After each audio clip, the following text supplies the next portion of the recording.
Hey everybody, and welcome to the Don't Be Mad podcast. We are back for the first time in 2020.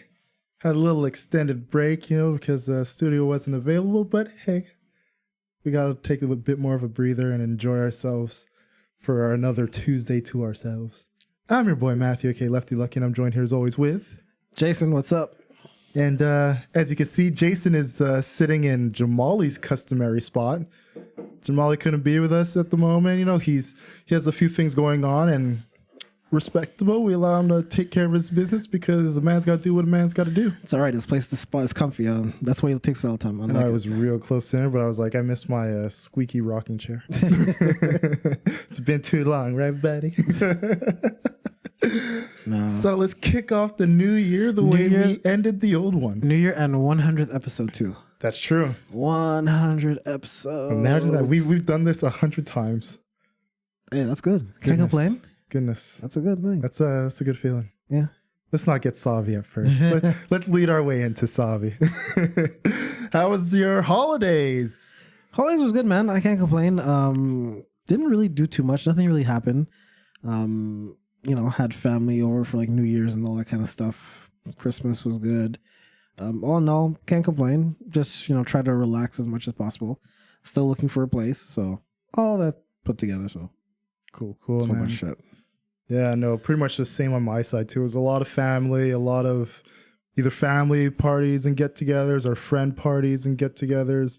I was real slacky and sloppy with my eating and drinking for like a good solid 2 weeks. So I was like, fuck it. It's a time to indulge. It's like if there's ever going to be a time where I could just be like, have that perfect excuse of, I went to the gym twice in 2 weeks because, family and friends. No, it's the time to indulge. Yeah, you got to do it. But after you just got to, get back on track and then you'll be fine. Oh, yeah. Dude, like the last week, I've just been back to my at bare minimum 4 times in the week in the gym, just getting that cardio back, lifting those weights. I'm actually going tomorrow with our boy Youssef. First time I'm actually gonna go to the gym with somebody and see how it goes. Which gym? I go to Energy Cardio.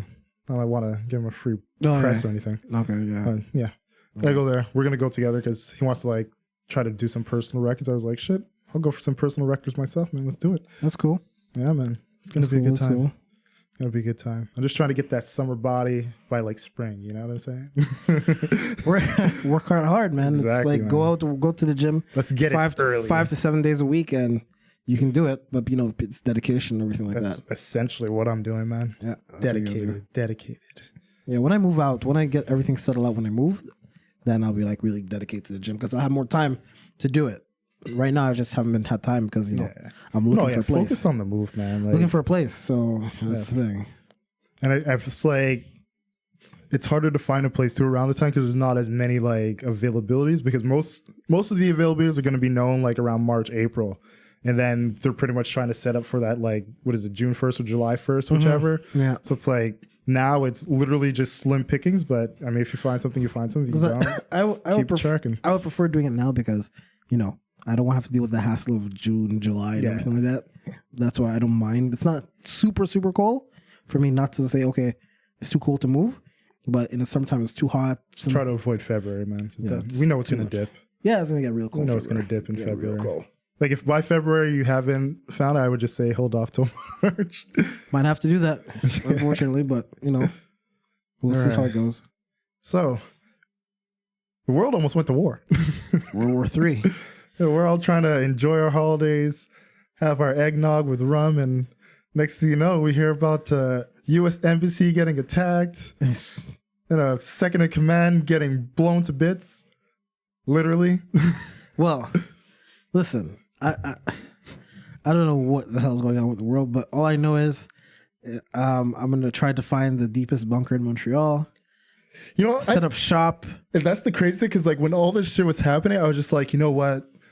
See, Iran, yeah, I know they're opposing their power and pretty much just flexing their muscles, but the US can handle that. They got bases all around. And then when those airstrikes happened on the bases and they were saying how there was Canadians stationed at some of those bases, and then the airplane got shot down and they're there were Canadians in the airplane. I was like, son of a bitch, we're gonna get dragged into this, aren't we? Like, what World War the fuck III. is going on, man? No one wants to know that. I'm like it's amazing. The majority of our lives, like you could say, when like September 11th, essentially, is when like we've since that time to now, we haven't known anything but war. There hasn't been like a moment of peace. It's ridiculous, man. There hasn't been like a moment of peace in like God knows how long. I don't think there ever will be until like. And the worst part is like it started with like an understandable retaliation with what happened with the World Trade Center. It's like you get attacked on home soil, like you got to do something about it. You can't just let that shit slide. But then it's like it goes from Afghanistan to Iraq to like Iran to like the neighboring countries, like even Pakistan, like these proxy wars. It's like there's just one thing after another, one excuse after another to just keep wars going on. And I mean, when Trump came in, his biggest thing was like about just getting the troops home. And the second he was like about to like put that executive order bill that's just like, all right, guys, pack your shit up and get the fuck out. You had people like both liberals and Republicans be like, whoa, we can't do that. And we all know exactly why they were freaking out about it. Cash. And now you see it's like it's led to more of this shit. It's just guaranteed it's going to lead into like another 2 to 3 years. He's going to use this as a way to like keep him in office because it's like, hey, we started this. We got to finish what we started type of thing. It's similar to what happened with Obama when he was about to like go into his second term. And chances are this is going to end up putting him in for another 4. I don't think it'll put him for another 4. I essentially think he's cooked. I don't think he's. I think if he doesn't get impeached, he's going to get voted out. I think people have had enough of it. Technically, he is impeached. Well, he's impeached, but he's not. He's not going to get taken out of office. Not taken out of office. Yeah. But if he's not, I mean, people will vote him out. I think people had enough of him. It's like to the point where it's like, come on. Well, you know what? I thought that way too when he was going in the first time, and the way everybody just kind of looked at it like, yeah, he's doing it because he just wants to show he can do it. But then when it became a reality, like, no, he's actually the nominee and everything, it was like, how long were we sitting there like, but he's not going to win. He's not going to win. He's not. And looking at this whole situation now, I can see him winning again. I said before he got elected, it needs to get worse before it gets better. The U.S. needs to get worse before it's getting better. Like we thought Bush was the bar. And we saw how low the bar can go. You remember that South Park episode where James Cameron had to go to the depths of the ocean to raise the bar? Yeah. That's how deep they're gonna have to go to raise the bar. Literally, it's like, I don't know, man. I'm just looking at it as unbiased as I can and just seeing what is really going on in front of me, where you have a lot of things that are moving in a way where, yeah, people could complain. They can say they don't like his character, things of that nature, but him being in office hasn't really ruined the U.S. economy or hurt the U.S. standing outside of like the typical conflicts that we have seen as far as race is concerned, but now it was a bit more blatant. And honestly, as painful as it is to say it, that's not enough for people to vote against him. I think the people who are going to vote against him are the direct people who said, "Oh, we're going to get your jobs back." Like in the U.S. right now, the job growth being built right now is newer jobs, brand newer jobs, not the coal jobs or the manufacturing jobs, the ones that got him, or the jobs that essentially got him into the office that he wanted to. That's not. Those are the people that's going to vote against him. And I'm like, I hope he doesn't win. First of all, I'm like, I don't understand how you could believe someone who has gold-plated toilets and think they can relate to you on a personal level. It doesn't it makes it doesn't translate. This is why I said like the guy Bloomberg, I don't think he's gonna be worth shit because this dude is the 5th richest person in the world. I didn't even know he was running until I was literally watching the college football game last night and a commercial came up. Yeah.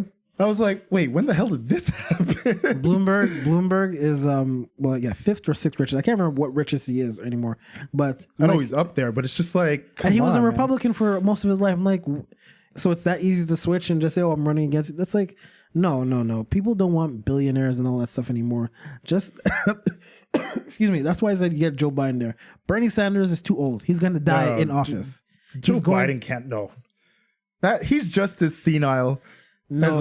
No, come on, man. The way he's up there sometimes and the things he's talking about, like he's so clueless. He is so like he's literally had such terrible racial undertones in so many of his speeches. It's unbelievable. So many sexual undertones. It's just like, dude, do you hear yourself? making clear mistakes on things. Like, but you can't have Biden in there, man. Because I would have him there just as the fact because he was a good vice president for what he was, and because he didn't have a heart attack during the presidential. Bernie Sanders had a heart attack. He's prone to death. And as sad as that is, I would still rather see him up there, man. He's prone to death. I would still rather see Bernie up there over Joe Biden, who's next, like the second he gets in, he's just going to be rubbing shoulders of every female that he sees. Like, goddamn creep. Anyways, fuck that shit. We didn't go to war. Hopefully we don't go to war. Keep Canada out of it. Let's leave it at that. I hope. I pray. Yeah. Anything you want to jump on, or should we jump into some football? Yeah, we'll talk a little bit of football. Just one thing. Tyler, can you just buzz the door up? Yeah. Thanks. I don't know who you're stuck on or whatever. No, we can talk. Lock your girlfriend outside? Yeah, no, she's outside. Yeah. No. Yeah, we can talk football. So right now, everyone, I assume, is watching at the playoffs. I would hope so, man. So, I said before the season started too, I think Green Bay is going to win the Super Bowl. And it seems like Aaron Rodgers. You know what? Aaron Rodgers showed up. I've been openly supporting all the strong black men in football. I was really hoping to see the Ravens make it just because of all the haters of Lamar Jackson. And it's unfortunate that, he could go out there and amass about 500 yards of offense on his own. Mm-hmm.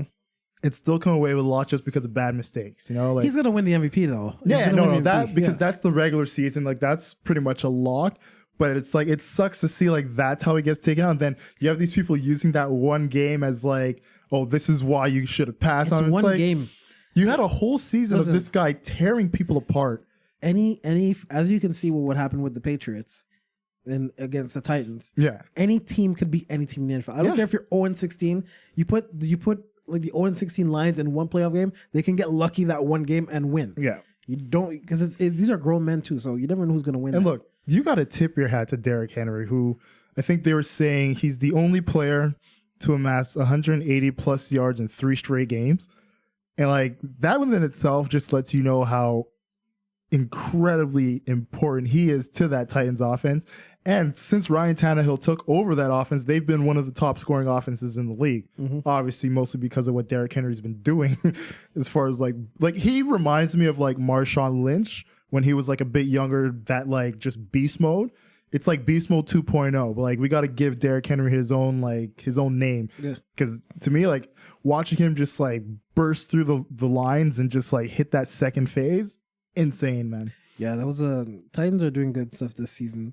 Like I said, Green Bay's doing crazy stuff this season. Yeah. It's that's them versus San Francisco is gonna be a good game. Oh, it's gonna be beautiful. I think Green Bay's still gonna win. Yeah, but I still want to see that. That'll be I'm pulling for San Fran in that one because I honestly looked at the game with the Seahawks versus Green Bay, and the one thing that people probably didn't know is Russell's never won in Lambeau. Every single time they've gone, man. It's been a loss, and I pretty much just look at Aaron Rodgers. It's one of those things where they've essentially been a sleeping giant. They were 13-3, but the quietest 13-3 we've ever seen from that Green Bay team. New coach and everything too. Yeah. So that's the thing. And Aaron Jones has been the one who's really been spearheading that offense. Aaron Rodgers' numbers went down a bit, but I mean at the end of the day, it's still Aaron Rodgers. Down year, he had 3 or 4 interceptions. That's a down year for him. But that's what I mean, numbers wise, and that's the crazy thing. It's numbers wise. What I think they were saying he had 14 touchdowns. And then with the 3 interceptions. So it's a guy who's used to getting 20. No, I think he had 20-something touchdowns. Did he? I think he has 20-something touchdowns. But I think his accuracy wasn't as accurate exactly. As, the season previous. But either way, it's just a lot of the numbers we look at for down for him, that's a Pro Bowl season for a lot of other people, an all team. So when I look at that, I'm just he's still a sleeping giant. He's still Aaron Rodgers. He can cut you out, especially at home. He can destroy you any time of the week. It's probably going to be Kansas City versus Green Bay in the Super Bowl. Probably. Yeah, no, I don't know what Tennessee's going to do, though. I'd be shocked if KC doesn't come away with that. But at the same time, it's what we've seen Tennessee do as far as just running it down people's throats. I'm not going to say Kansas City got lucky, but if the Texans had a better coach, Oh yeah, it would have been over. it's all coaching. Like I'm sorry, If you they had a better coach, can't. it'd be over. What was it? Was it 21-0 or 24-0? It's 21-0. And have a team like you do that in the first quarter. Now in the second quarter, you're playing prevent defense, and you're making some of the worst calls I've ever seen to allow the Kansas City Chiefs to literally just come back in this game. They got 28 points in 6 minutes? Bill O'Brien should be fired. Like, how do you allow that to happen? Fired. Right. You go into the second quarter up, and then you go into the second half down. Like, it makes absolutely no sense. Absolutely no sense. He should be fired. He should be fired right away. But who knows what's going to happen there? You know how the NFL is. Oh, yes.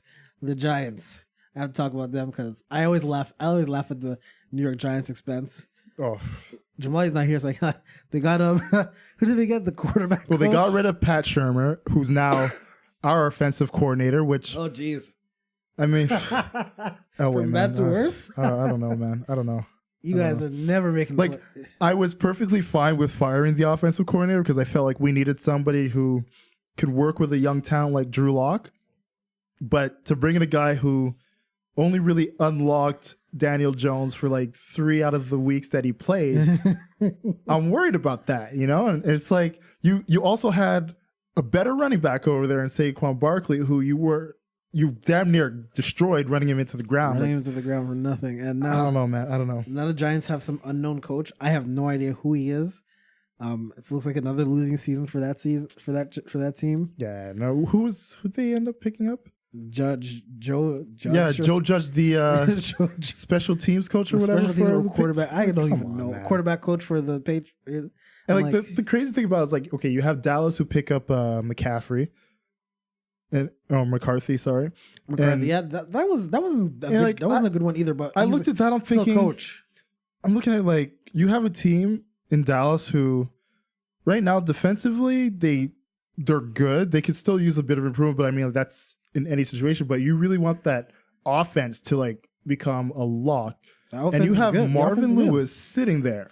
But no, say what you want. No, Marvin Lewis, because like I think people forget. When Marvin Lewis got Andy Dalton, he was able to really make him like MVP caliber. Yeah. The biggest problem Marvin Lewis had was that he was allowing that defensive side of the team when he was a head coach to just run amok. Yeah, but 16 years and no playoff wins. I'm like, no. You got But that's what I'm saying. Like, I look at it as if anything, you already have the guys there because the one thing that Dallas organization does, like, they don't allow their head coaches to pick their assistants. So it's like you already have the assistants all set up. You just need him to come in and be an offensive-minded guy who's not going to sit back on his laurels like Garrett did. Like, let him go out there and make big plays. You know he's a guy who's going to make call those big plays. Yeah, Jason Garrett's all he's going to do is clap. Exactly. Keep clapping. And so it's like, to me, I was just like, with McCaffrey, the reason... I keep saying McCaffrey. McCarthy got knocked out of Green Bay is because... he was literally not making those calls, and like Aaron Rodgers would just change plays on the line because he was just like, "You're not calling the right plays." I don't know. I don't know how Dallas is gonna fare, or the Giants, whatever. I think the Giants they'll be even worse somehow. Dallas, yeah, McCarthy's he's a head coach. He proved champion, Super Bowl, whatever. But again, it's still Jerry Jones that's running the show. You need a coach that's going to challenge him. Like, you really need yeah, a but coach. he'll never hire anybody that challenges him. Huh? He will never, him nor Steven will hire anybody that will challenge him. You know who would challenge him? And you pay any money to get him? It's 2 coaches, and they're both for Pittsburgh. Bill Cowher, you get him out of retirement. Oh, yeah, he's not coming out. Get him out of retirement, or... he just went into the Hall of Fame. He is good. Or Mike Tomlin. But you see, Tomlin, I can see. But the thing is, like, Bill, no, like he's Hall of Fame. He's done. Like, he's out here. Tomlin, if he got an offer, I think he would take it because I think right now, and the one thing about Pittsburgh that I really respect about them, like, they will stick by their coaches. Like, they're an organization that's like, especially if you give them a win, like you get a Super Bowl with them, they're going to stand by you until it's like really at the point where, all right, we got a fresh look, new change, like everything needs to go like 180 because Tomlin, I believe, was one of the assistants of Bill when he came in. So it's like they kind of like kept it all within the organization when that transition happened. I'm not sure if it kept it. I'm not sure.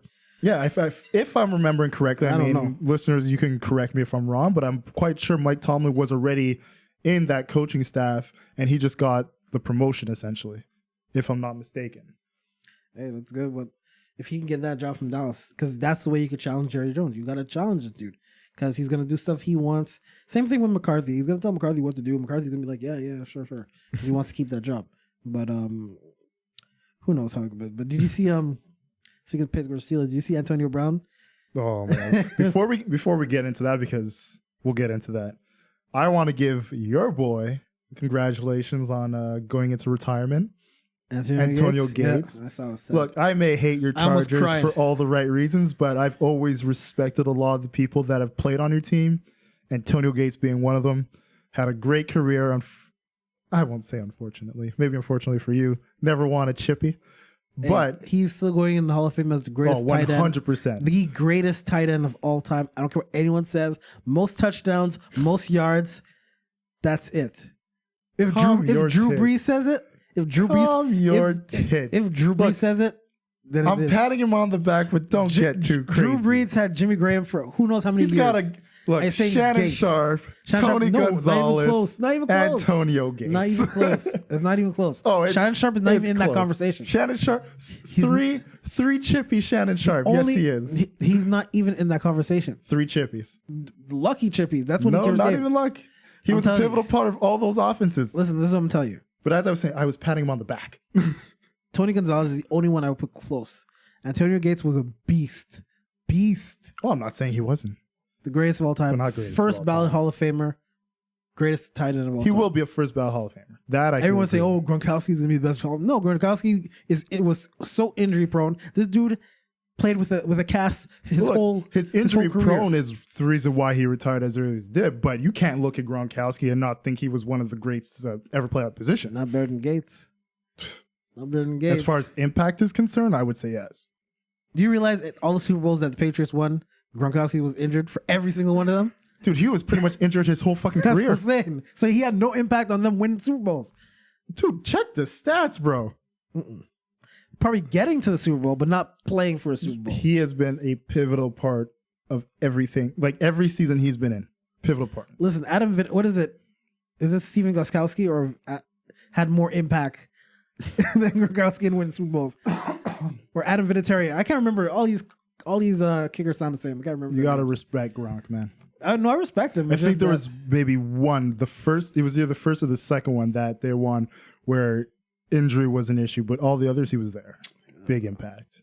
Respect it. It's like saying come on, man. It's like saying Aaron. You don't got to shit on anybody to big up your boy. Yeah, I'm just saying greatest of all time. Yeah. Greatest of all time. Hall of Fame. First ballot. No jewelry, no hardware to back that up. He's a legend. I think being in the Hall of Fame is more important than winning championship because that is especially if you're in your team's Hall of Fame. Yeah, that's the thing. The Ring of Honor is like a huge thing to be a part of because that shows like your impact for the team that either you played for the longest or just your impact for them to a point where they felt like you deserve to be up there. And I'm pretty sure he's in the Ring of Honor already. He's probably going to be in it. I think he has to be in it, yeah. Well, yeah, actually, no. He should be in, a year or two? Because since he's now technically retired, I think they can actually throw him up whenever they want. Yeah. They can do whatever they want. So he's probably going to be in it. Yeah, so good. He should be in the Ring of Honor. Like, they'll probably announce it when the season's done, if anything. Yeah. And then, Hall of Fame is 5 years or something like that before you could become eligible? 5 years. So is that. I don't know why it took Jimmy Johnson that long to be in the Hall of Fame. Well, look. You want to know what's fucked up about that? Jimmy Johnson makes it to the Hall of Fame, but he's not even in the Dallas Cowboys Ring of Honor. Because Jerry Jones doesn't like him. That's all reason. Are you kidding? Because back-to-back championship, and he's not in the Ring of Honor. It's not even back-to-back. It's 3 championships. Forget that season where he got fired. But I'm saying like he's got like a back-to-back championship with you guys, and you don't have him in the Ring of Honor like that. But the Hall of Fame recognizes him before your own team does. That's ridiculous. Whatever. Man. He's in the Hall of Fame. Does count. One last bit of sport news. Yeah, Antonio Brown. No, not even that. No, I'm even skipping Antonio Brown for now because Antonio Brown is That's pass. No. Yeah. Not We'll just pass. go. Okay, just quick. Antonio Brown had another meltdown with his baby mom trying to steal his car and his kids, and he started cursing on Instagram Live. And Big CTE energy, man. Like, and the one thing is like when the But I've been antics saying were that. happening with the Raiders and with the Patriots, I looked at it as like it's just attention seeking. But it's one thing where, and I've said this with like a few of my friends, I'm happy he's putting everything on record. Because we're able to literally see in real time how CTE affects the brain, so that unfortunately when he passes, and hopefully that's a long way down the line, because I do want to see him get help and get better, this will be like documentation of signs to look for. Because the way he lashes out at everything, the way he's up and down, when you look at his social media, and it's like 1 minute he's like super positive and trying to show love, and then literally like 2 hours later he's like saying like no white women and like all this random fucking shit.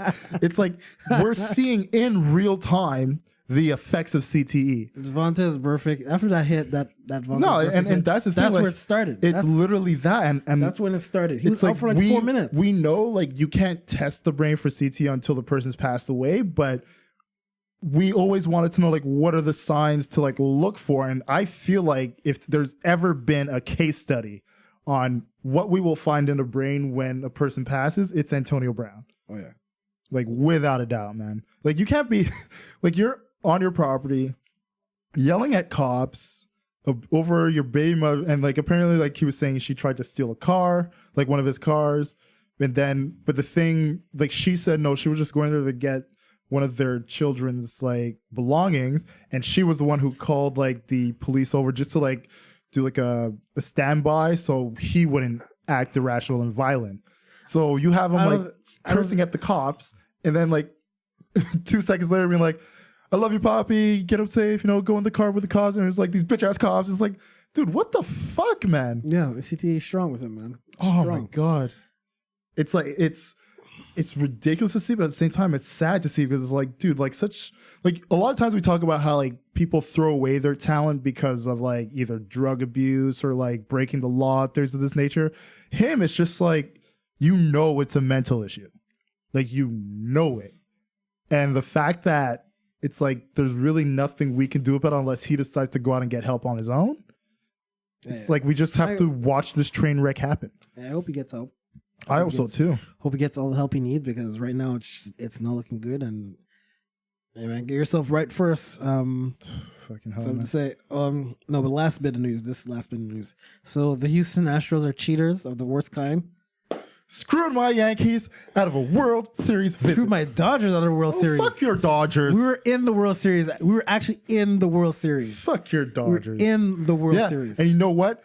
Yankees for the first time went a whole decade without going to a World Series. Listen, you guys, because of the cheating Astros. You guys 2 times lost against them too. 2 times. 2-time cheaters. So there you go. We're supposed to be the evil empire. Yeah. Us. But their coach, their GM is fired. No, suspended for a year. No, they're fired too. Oh, the team fired them. Team fired them too. Both of them. They're both fired. So they're gone. They probably won't have a job ever again in baseball. Ever again. I don't know if I'll say ever again, but like they're at least like they are suspended for a year. So suspended for a year. Regardless, they're out for that long. Picks.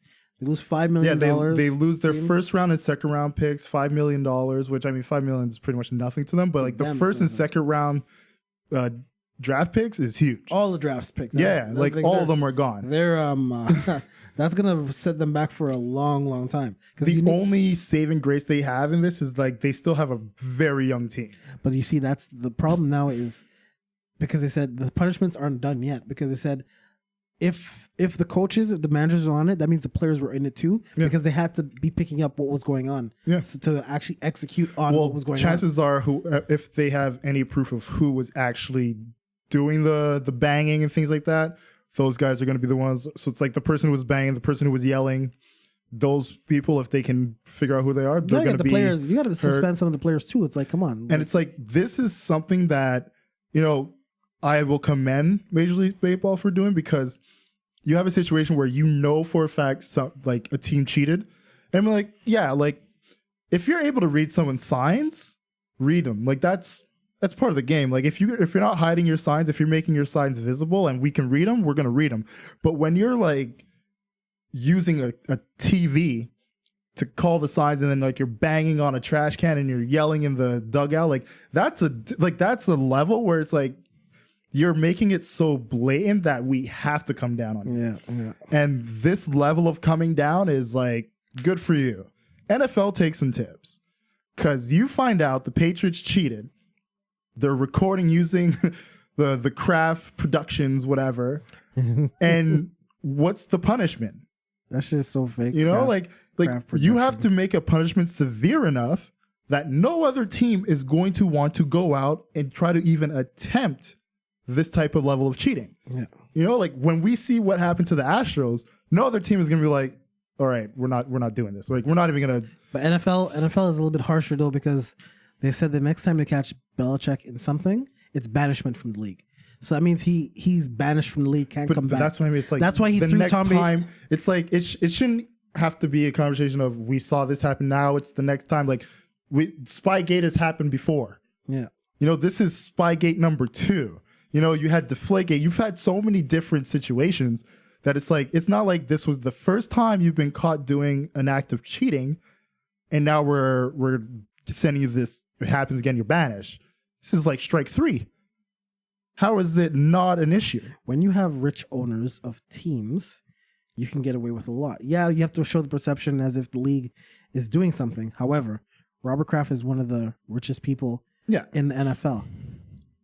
I guarantee you, if a team like the Colts or Dallas wanted to do something like that, or the Giants, they can get away with it too. But for some odd apparent reason, and I don't know if this is a Boston thing, but it's like it's unfortunately known as a town of cheaters. It's ridiculous. So, because the Celtics cheat, but you know what? And all their sports team cheats. The reason it's so ridiculous is because you have this situation now, and you leave the door open for if another team gets caught cheating, and you try to give them something that's severe. You've already set the precedent of like what's the punishment fit for the crime. Well, look, the bench, especially if it's a first, second, or third offense. The bench coach or whatever, I forget who it was for the Houston Astros, was with the Boston Reds. He's the manager of the Boston Red Sox now. Yeah, and they just won the World Series not too long ago. Not last season, the one before. Yeah, and they won the World Series that time. Like, so could they have been cheating now? It's possible. It's possible they could have been cheating. No, it's possible. And they were told, yes, because they were told about something about cheating, like in the middle of the season and stuff like that, and they cooled it off. So who knows? Who knows what happened? All I'm saying is, my Yankees should have made it to a World Series. Shoulda, woulda, coulda. Disgusting. Somehow the Nationals won. It's good for them. Oh, I was happy to see the Nationals win, man. I was so happy. I would prefer the Dodgers, but Kershaw is always, because I was just like, I'm not cheering for the Astros. Like, it's that simple. Plus, technically speaking, the Nationals are the Expos, so it's like, yeah, one for Montreal. No, there's no more Expo. Hey, they relocated the team, so technically everything that's happened with that team, Tampa Bay Rays are the Expos. The root of that team is the Montreal Expos. The Tampa Bay Rays are the Expos because the former owner was the owner for the Expos at one point. There he goes. That's the Expos now. They didn't move Montreal to Tampa Bay. But Tampa Bay is going to start playing here now. Doesn't matter. Half and half. Look, until they get here, they're not here. That's all that matters. What else is there to talk about? We're not going to make this too much of a long episode. Yeah. You're gonna watch UFC this weekend? Yeah, McGregor versus the return Cowboy. of McGregor with Cowboy Cerrone. I think McGregor's gonna lose. You know what? It's a middleweight bout. I look at Cerrone like he's one of the best seasoned vets in the game. He's gonna have a great game plan. I'm very curious to see if ring rust is gonna affect McGregor, because you can do all the training you want, but under the lights, you see it's like that. It's a different vibe. It's a different feeling. And will he be ready for that weight gain that comes with going up a level, since he's used to being in like the lower weight classes? So I'm going to be watching it very attentively just to see how McGregor looks coming back in his return. But at the same time, I expect it to be a great fight. No. So excited for it. I've been watching like only wrestling though. Yeah. We went to the live event. Yeah, in Montreal. It was okay. Sami Zayn came in front of us and stuff. He's hilarious and everything like that. But we saw everyone from SmackDown essentially. Okay. Saw Mandy Rose. Just as advertised. Just as advertised. Carmella too. Who else? Seen all the women from SmackDown. It was essentially everyone from SmackDown. Roman Reigns came. Christina went ballistic because he pointed at her when he went on the ropes. Yeah. And she was yelling so loud. So he pointed at her and smiled. She went. She was like the best thing for her. It was like the best thing for her. I'm like, okay, you're happy now. You can go home. You can go home happy. There you go. But no, it was fun. It was actually a lot more fun than when we went to Raw last year before it. Yeah, when it was at the Bell Center. When it was at the Bell Center, and it was a lot more fun. It had more time. Because like the live events, it's like the more intimate venues. Like they're smaller, so when you get like about 10,000 people, about that people inside there, which is good compared to like Bell Center where you're gonna get like a good 30, 40, you know? Still a bit pricey for all the food and shit there, but that's why you always eat before you go and keep something in the trunk. But yeah, no, it was fun time, fun experience. They had the Fiend and everything, Daniel Bryan, The Miz. They had a cage match. Yeah. That was pretty fun. It was good. No, it's dope, man. And New Day and everything like that. It's like I've been like slowly getting back into it, you know, and mostly just like I've been jumping on YouTube just to like read up on like how storylines came to be to where they are now, and like the whole Fiend thing, how they were saying it started back in like 2015 when like Bray Wyatt had this series, the Wyatt family or something. Well, it was that, but he had a specific video called "The Man in the Woods," where he basically like explained the Fiend, but like didn't name him the Fiend, but he was like a guy with like pale white skin, long blonde hair, and pretty much the end of the story is like, yeah, the Man in the Woods is you, and we all know the Fiend is him. So it's like it's a story he's essentially been working on since like 2015, which is pretty dope. Yeah, he came out as the Fiend. We didn't see him like it was cool though. Good atmosphere to be in. It was had a good time. And that's essentially all I did for the winter. It was a chill holiday, man. Like nothing too crazy happened, man. Yeah. Just enough to like get that recharge going and hit the ground running for 2020. Oh, there was another thing I did. I was for the people who may not have known, I jumped on the First Half podcast with my friends Paul and Riv, you know, and had a nice chat about football or soccer culture in North America and how the game can be expanded and grown across our great country and America as a whole. So that was a great talk. If you haven't checked it out, I suggest you do. It's on all the platforms. It was a good time. Soccer. Yeah. It's nice. Loved it. It was good. It's good to different atmosphere, different type of conversation, you know, since we don't talk enough. No, it's good. In here. It's good that you went. Like I saw a little bit where you did it was actually clean and nice. You don't have to walk like me and Jamal go into someone's nasty ass house. Oh, chill out. Hey, this is live. This is 2020. I say whatever the fuck I want. And I'm gonna tell the truth. If people mention it, I'm gonna bring up the truth. How are you still holding on to this? Huh? Because I could have whatever germs that's only develop in like 5 to 8 years, and then I'm gonna be wondering why the fuck am I sick? I'm like, oh, that's the reason. I don't want to have like tuberculosis or something like that. Who knows what I could suffer? Hey, I'm just saying. Nah, but yeah. So let's try to end it up right now because we don't have much. It's gonna be a short episode, everyone, because we're missing Jamali's. Jamali would have given us an extra optimism. Like 10 to 15. Jamali's optimism. I would hope so for once. Bright side of life with a new year on the way. Yeah, but no. What I guess what people can expect from this year for the more podcast.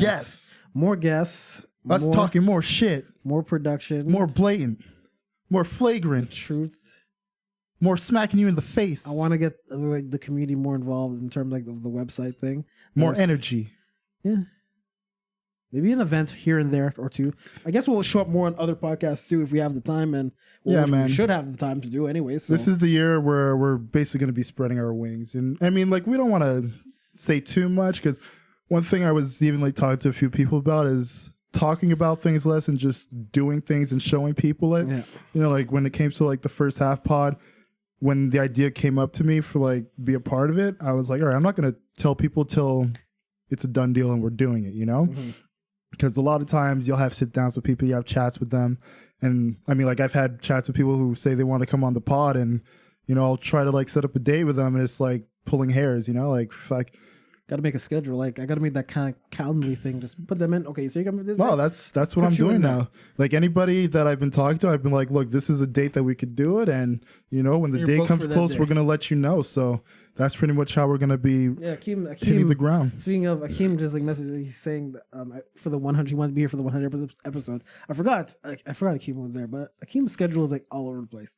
But Akeem, Hey, we'll have him back on soon, man. Akeem, He's like he's an unofficial member of this, man. Like he's helped us a long way. He's done a lot with us. Talks the same shit like us, but on the sidelines. Yeah, like we love the kid, man, and we're gonna have him on soon. Yeah, Akeem will be back, and a whole bunch of other people too.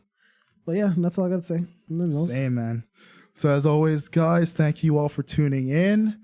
And you know how you can reach us on all the socials. We're on Instagram. We're on Twitter at Don't Be Mad Pod. We're on Facebook at Don't Be Mad Podcast. It is a brand new year, 2020. If you haven't hit the ground running yet, you are already getting lapped. I promise you. Share the YouTube page. Share the Spotify, because that helps us a lot too to get the word out. And when you share, it's like, more people hear it. We get more stuff up. We can do more stuff with that. Exactly. Get support. We don't want to be like those Instagram hoes and have OnlyFans and you don't want me to get an OnlyFans. If I have to, I will, but I don't want to, man. I ain't trying to pop nothing. Shit. My summer body's not ready yet. Horrible. All right. Thanks for tuning in. We're gonna see you guys next week. Take care. Peace.